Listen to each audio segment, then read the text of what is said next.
选举共襄全球治理盛举，合奏“一带一路”强音这个主题论述当中呢，可见非常的重要。那么在去年的这个疫情的大背景之下呢，我们看到“一带一路”所提出的五通都展现出了自己的韧性，不管是说贸易畅通，还有资金融通方面，我相信待会儿呢，钱部长应该可以给大家更多的这个具体的介绍和更新。但是我们想说的是，之所以我们会坐在这里举办这样的一次圆桌会，当前的挑战也是非常艰巨的。那么在当前的疫情之下呢，我们看到很多的国家它的支出还有赤字都在激增，而且因为科技基础、教育基础、产业链的基础不同，以及大家获得疫苗、获得资源的能力不相同，所以说疫情的背景加上这个数字化转型的加速，其实是让发达国家和不少发展中国家之间的差距和鸿沟在越来越巨大。尤其呢，在一些这个疫情之后的一些跨境的基础设施建设上呢，现在是存在着一些迫切的资金的缺口。所以现在我们其实是需要一个更加多元的、可持续的、创新的、绿色的融资方式来去书写，不仅要书写，我们还要造写。这也是为什么今天让这个这么多的重量级的嘉宾，我们汇聚到这一起来探讨这样的一个问题。那么本次的圆桌会呢，我们其实2个小时的时间非常的紧凑，会分为4个部分，有主旨发言，有案例分析，还有自由讨论。那么接下来呢，也请允许我来为大家介绍一下今天出席咱们圆桌会的所有的嘉宾。他们是博鳌亚洲论坛副理事长周小川先生。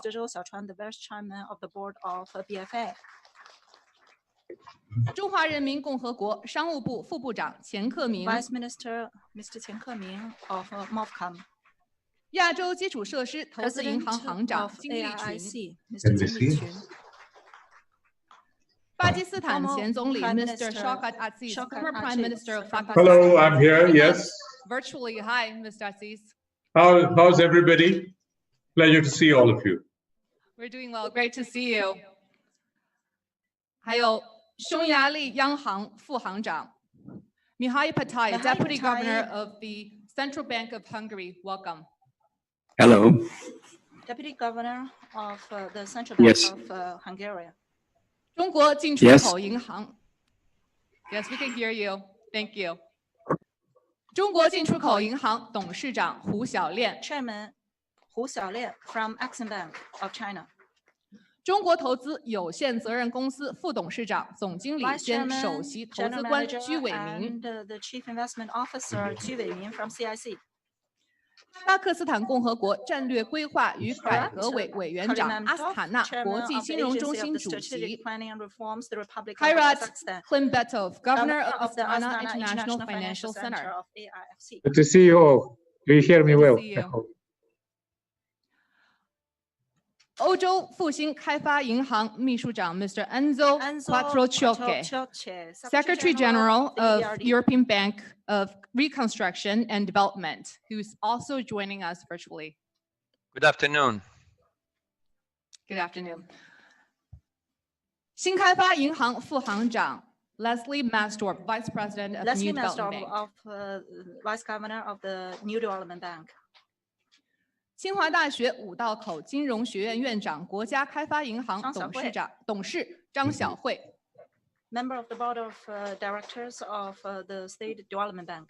丝路基金总经理王燕之 General Manager of the Silk Road Fund.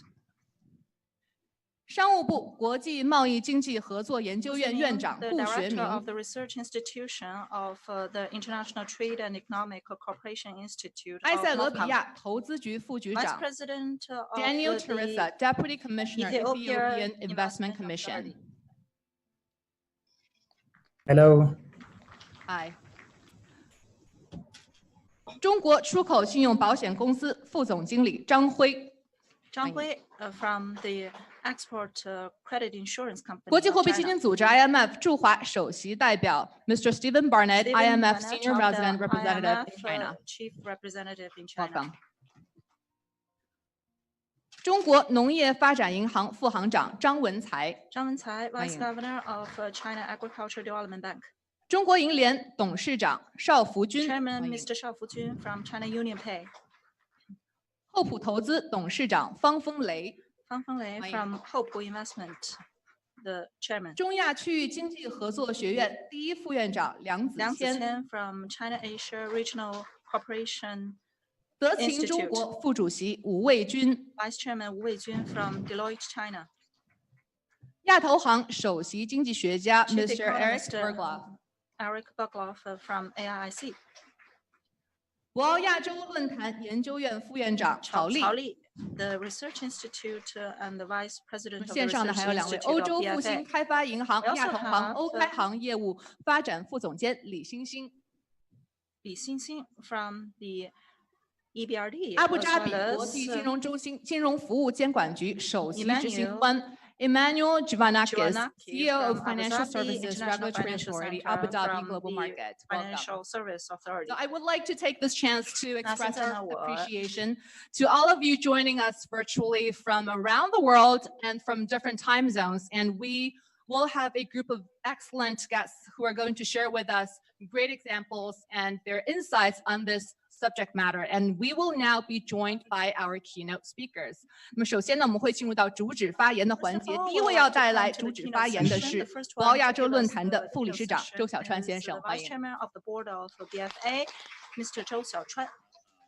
谢谢主持人，各位来 Thank 宾。 you, Chair. 我其 Ladies 实 and 也没准备 gentlemen, 什么主 actually, I 旨 haven't 发言， really 但 prepared 是呢，因为 any 我后面还有一 speeches 场 for the 呢，所以 purpose of the 就 keynote 是 speech. 他们给我 Later 安排的 after 前 on, 后。 I would have 那 another 么 session 我 to 也 join. That is 觉 why 得这个题 I 目 was 很 put 重要 at the 也 front 讲 to 一点 make 意见， this 但是 speech. I believe this 也 is 不 truly a very 不想 important 全面 topic. 讲 I would really 讲 want to 一两 elaborate 个问 with 题 you 吧 of my personal 首先 humble 呢，是这个“一带一路” observations. 呢取得 First of 了 all, 很多 the 的成绩。 BRI 这 Belt 个 and Road 一 Initiative 方面呢，我 has 们 made 听到 tremendous 中国国内 achievements 也 and progress. 许 That 不少 is 一带一路 true. 发 We 展中 have 国家对 already 一带一路呢 heard about the 高度 very 赞赏，而且 positive 提出很多这个 responses 新的这 from 个需求， our 这 neighboring 个 countries and the 强调它 countries 的重要 along the 性。但是另 BRI, 一方面呢， stressing the importance 由于 of 现在这个国 BRI. 际关系的一些紧 Currently, 张， because 对 of 中国呢有 the 很多 ever 这个怀疑 increasing 的论调， intense 这个 relations 所以呢， with 也有把 China, 很 there 多 are also 这个 doubts